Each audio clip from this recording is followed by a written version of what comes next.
Dr. Eric St-Onge here, and I'm sure everybody has heard somebody say to them at some point that, you know what, everybody should be doing bicep curls, or everybody should eat this vegetable, everybody should eat the Mediterranean diet, everybody should do steady state cardio, whatever.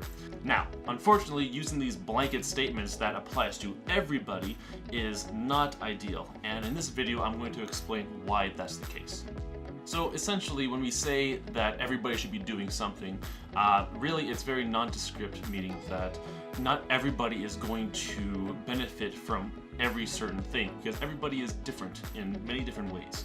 So oftentimes when manual therapists or doctors or whatever, or nutritionists or people on TV will tell you these blanket statements, oftentimes the way that they're getting their data is incorrect. So what they're doing often is something called cherry picking data. So they're cherry picking, meaning that they're being very specific to only look at articles or only read things or only communicate with people that support their own point of view. So this is something called confirmation bias, meaning that I have an idea in my head and I'm only going to go to the other people who share my idea, and that way I can kind of confirm my own belief. Now, this is not true. You should really be open-minded when it comes to learning new things. I'm reading a book, or I'm listening to a book, audiobook, Ray Dalio's new book, Principles, and one of the things he mentioned over and over again is that you want to be open-minded yet assertive. So be open-minded to learning new things, but when you make a decision, be confident about your decision, but understand that things might change over time. So when we're reading up on a topic, for instance, you want to make sure you take a bird's eye view. So what I mean by that is, I'm going to take a real small Sharpie, I'm not sure what this guy, but let's say, for instance, this is time, okay? And across time, there's, you know, this article here that's being published, this one here, that one there, this one here, da da da da da da da da da. This is my representation for data. I don't know, I'm terrible at this stuff. So, you know, this, let's say, you know, this is present, and now you're right here. So basically, what you can only see is this stuff kind of right here, right in front of you. So this is kind of like the most recent things, essentially, that have come out in the literature or come out in articles or things like that. So you might not see all the other stuff that's come beforehand. So you're not kind of getting the full picture now. So what you really need to do is take a bird's eye perspective. God, I'm not, yeah. Is that a bird? I don't know. I used to draw birds like that, kind of twin bird in elementary school. But essentially, like a bird, they have a much higher point of view, so they can see kind of everything that's happened. It's important to try to take a bird's eye view when you can, when you're learning or reading up on a particular subject, so that way you have the full picture. Kind of to reiterate what I mentioned earlier, one size does not fit all.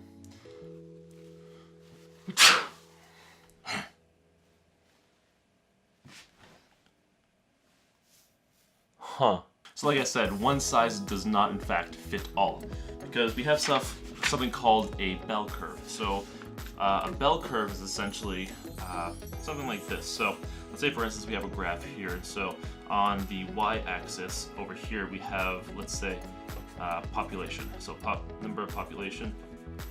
So the more amount of people. So the higher you go, the more there is, the less, obviously.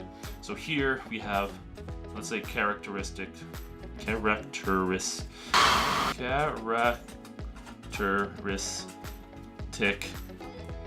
X. So let's say, for instance, I don't know, X is height, whatever. So across the population, you're going to have something like this. So there are going to be the majority that are going to be kind of somewhere in the middle. However, there's always going to be outliers. There are going to be some people who are closer to the shorter end of the range, some people who are going to be much taller. So you can do this particular thing for pretty much anything. So let's say we have another one right over here. Say, for instance, body fat percentage. So again, bell curve. Most of the population are kind of somewhere in the middle.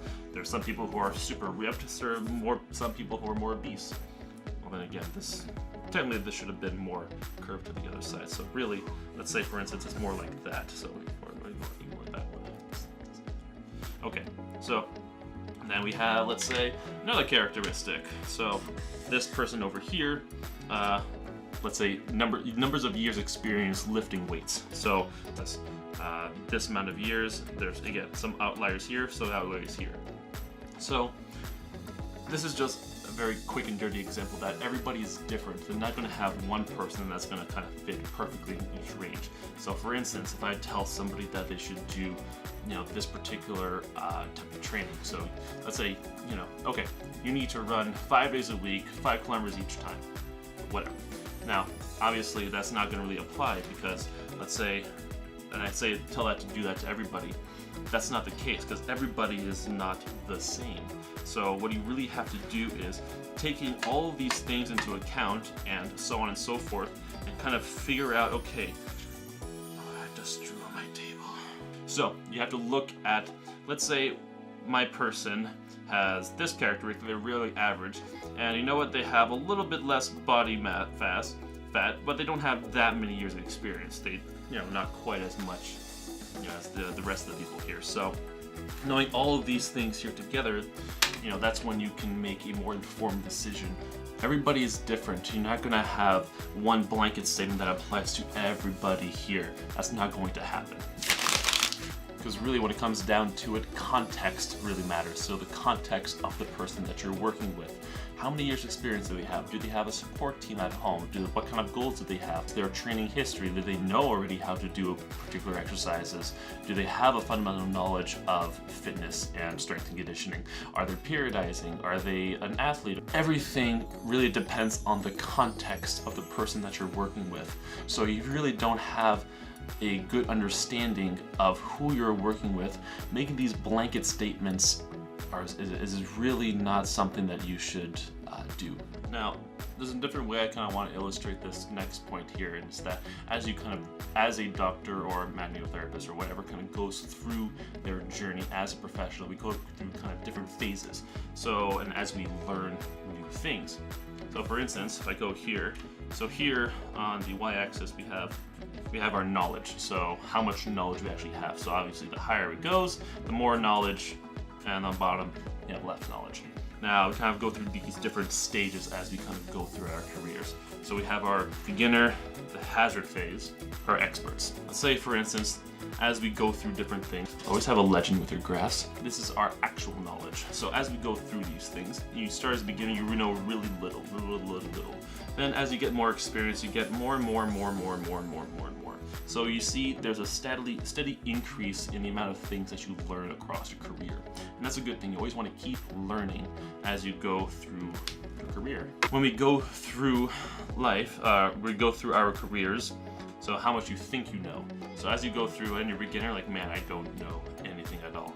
As you start to learn a couple of things, a lot of people become a little bit overconfident, so to speak. And we say that, you know what, I am super confident. I think I know so much here. I know so many things. And as you keep learning stuff, you're like, maybe not quite as much, actually. Because when it comes down to it, as you learn these different things, you realize there's more and more things to learn. Because the more you learn things, the more you realize you don't know what's going on. So right here anyways, my personal opinion anyways, is that when you're in this hazard stage, right here, this hazard stage, this is when you have, decent amount of knowledge. You don't really realize how much more there is to know. But here, you think you know a lot more than you do. So there's all this space here that's pretty much overconfidence and over ego and things like that. So that's when people will have these blanket statements, these pure yes or no, completely yes or no, nowhere in the middle. Everybody should do this or nobody should do that. So they have these very extreme stances.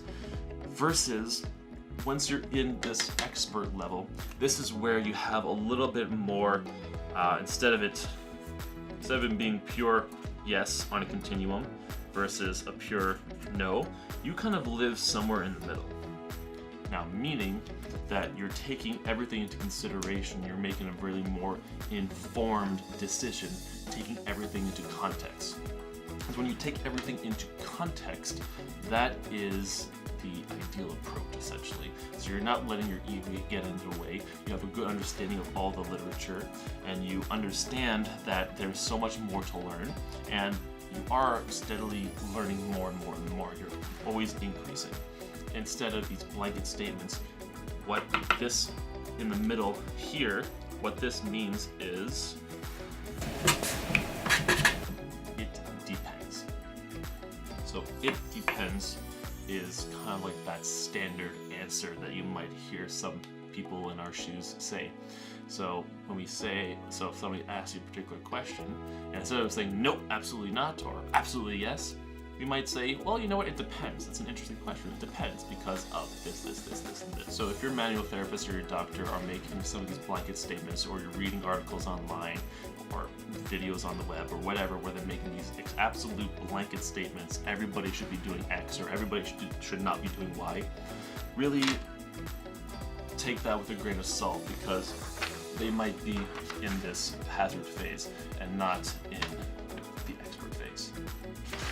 So, if you enjoyed this video, please give it a like, please subscribe to my channel, please share it with somebody who needs to hear this, and we will see you next time. It's start getting warmer out, so I don't think I'm gonna really miss the beard. My sister actually sent me a text this morning and said, shave your face. I think that's how long it was getting.